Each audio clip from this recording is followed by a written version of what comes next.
Hello, I hope you're doing good. I wanted to jump on today and talk about our habits and how our choices and our daily rituals can have a profound effect on our life and helping us to alchemize and envision and tune into what we want to create.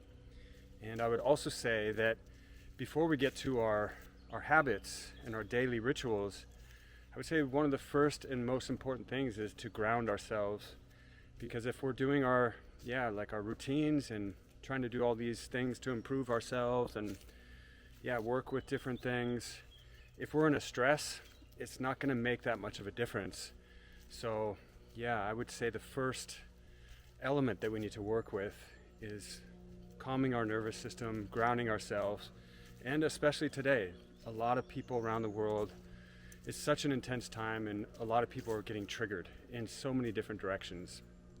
And so where these types of topics of calming ourselves were always important to a lot of people, I feel we're in a time now where our daily routines, our rituals have become really essential for us to navigate these times and be able to live empowered and in a state of peace as much as we can. And going back to the last several years for me, I was in fight or flight for a lot of the time during COVID. And it took me a while to get out of that trauma response.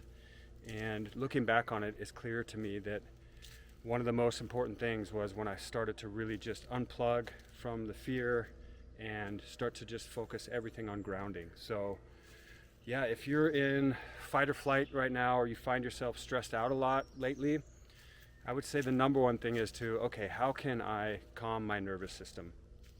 And once you start, ask yourself that question, there's going to be some things that come up about what you can do about that. For me, the steps were, first, I had to unplug from all of the information I was congesting about what was happening, the corruption that I was seeing unfold around COVID and what's continued. So that was step number one, unplug from all this fear and information. And then number two, I had to look at my trauma responses and my bitterness that was coming up. And I had to really work with that. And of course, this is all an ongoing process. But these first two steps made it possible for me to take action on then starting to calm my nervous system. So for me, what I did is I really started almost every day going to the sauna. And at that time, I was in really low energy. And so that was all I could do. I couldn't do any sort of yoga or anything else. It was just, number one, get calm. And that was a long process. And then I was able to add like my meditations and visualization, and it was all centered around getting myself calm and out of this fight or flight state and working with the bitterness. And then as things continued, I could start to incorporate different things.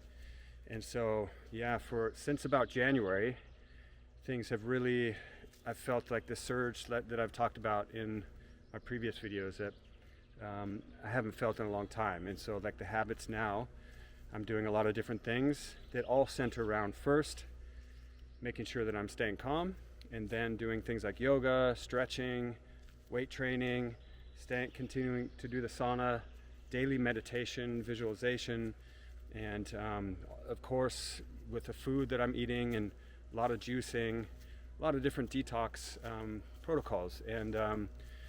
And I also know that doing food is critically important, what we put into our body.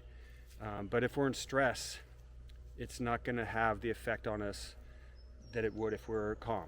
Of course, it's important to make sure that we're eating healthy. I'm not saying eat garbage if you're stressed. And a lot of times we do tend to do that. We medicate with food.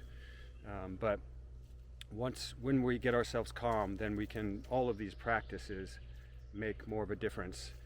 And then I'll say this, what I've noticed in our world, there's all these self-helps that you have to do it every day, this and exactly rigid routines. And if you're not doing that, you're not going to make progress. And I've tried all that stuff for years and found my rhythm was never able to sustain things for a long period of times. I was always someone that kind of went in and out of my flow.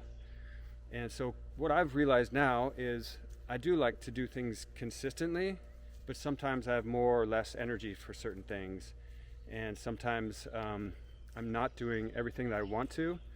And one of the realizations I've had is, okay, in the so-called down moments, I just want to make it so at least the habits are still in a progression. Like I used to be doing a lot of drugs and alcohol a long time ago, and so my bad habits really brought me down. And so as I started to start my journey of wellness and health, the goal has been to, okay, when I'm on my downturns or whatever, that those habits aren't so detrimental. I think this is one of the it could be one of the focuses, like, okay, looking back, like, how were my habits 5 years ago?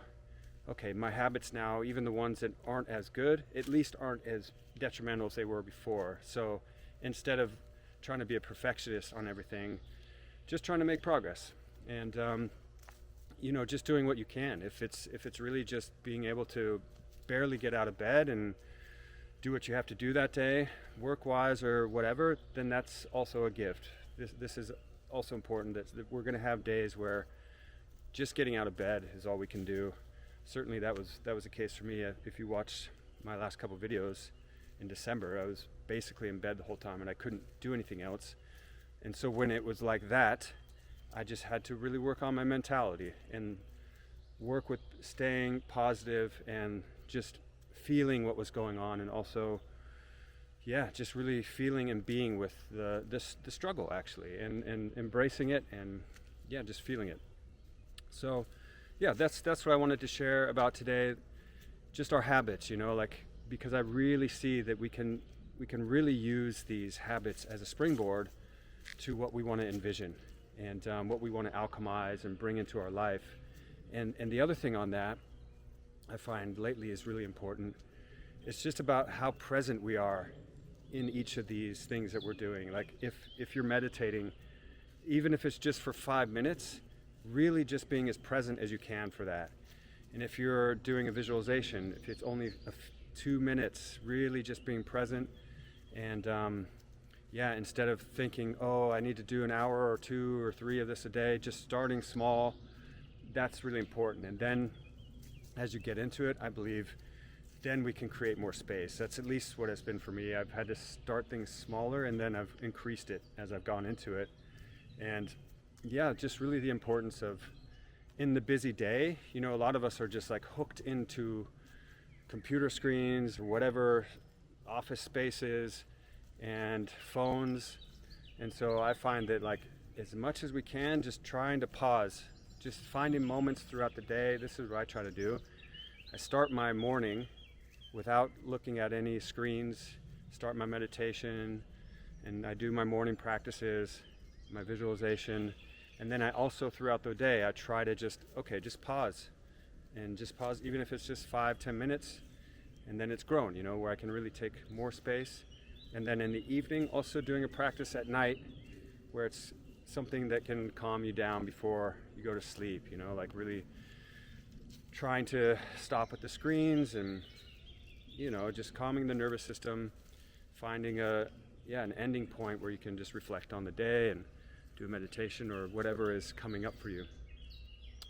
All right, that is it for this one. I will see you on the next one.